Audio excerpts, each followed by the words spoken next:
So folder structure might seem like the most obvious thing, but it's really important to creating websites. So I want to make sure I just briefly go over what I expect you to do in terms of folder structure.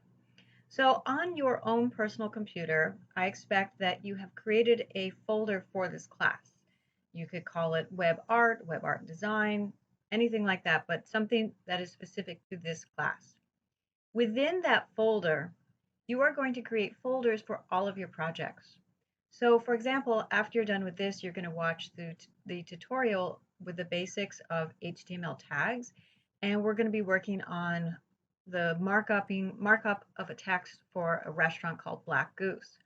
So what I would like you to do is to create a folder in your WebArt folder and call it Black Goose. And then all of your files that you're going to create while watching my tutorial, you're going to save them in this Black Goose. So basically everything that's associated with that practice, you're going to save in there. Then you're going to have a homework assignment, and it's going to be to mark up one recipe 2 times.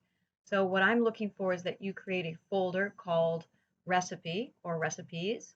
Again, this is in your web art folder. And once you start creating your recipes, you're going to save them in that folder. Once we get into Dreamweaver and we start developing multi-page websites, this folder structure is going to be really important. It's going to be really important that all of your images, all of the content, all of your pages, everything's always saved within the same folder.